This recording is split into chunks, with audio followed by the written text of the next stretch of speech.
want to say rest in peace to Eddie Van Halen. Van Halen was my favorite rock band of all time. Dude, one of our topics today.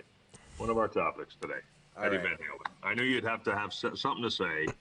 You've talked on this show endlessly about Van Halen. So we'll give you a chance to say, go ahead, Ben. You take care of that pie. All right, cool. All right. We'll get back to you in a minute. You know what? Now would be an excellent time to comment on the passing of Eddie Van Halen, Manolis, since our guest had to go take a pie out of the oven. Eddie would have wanted it that way. Absolutely. What do you consider Eddie the greatest guitarist ever? I know I've seen some people throwing that little ad lib around, and I'm kind of like, wow, I mean, it's pretty hard to name the greatest. But to you, was he the greatest guitarist ever? Yes, he was the greatest guitarist ever. He was one of the first guys to make a lot of different sounds that he made on a guitar before anybody else was making them. Maybe he was influenced by other guitarists, but took it a little farther. Oh, he invented. There's some stuff he invented. Yeah. But there were some guys who like invented the whole art of guitar playing. So yeah, I know if you ask Eddie, that he wouldn't take all the credit himself too. He would put it on other people. Is Eddie your favorite Van Halen member?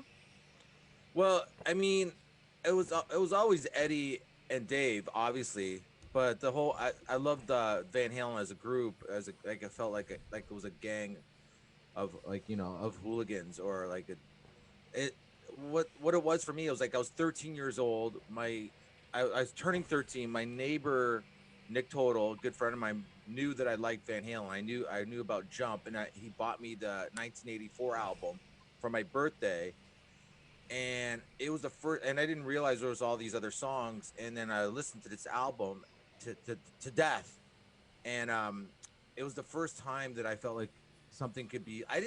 When you're a kid, you're like, I didn't know something could feel bigger than you. It was the first time I almost swore. Sorry. The first time I was listening to something that made me feel cool, and I felt like Van Halen was something. It was the first time I thought that something like it felt magical. Everything about it was like, it just blew my mind. It made me feel cool.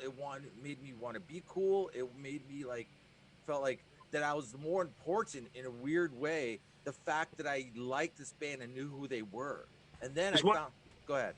One last quick question before we introduce our guest and get this game underway. Manolis, discovering Van Halen, bigger or smaller than the first time you discovered masturbating? I'm gonna say bigger. It's bigger. Van Halen's bigger because masturbation lasts for 2 minutes. Van Halen's forever, dude. Lasts forever. God bless Eddie Van Halen. Rest in peace. All right, he's a pie maker on the side, but he's also the host of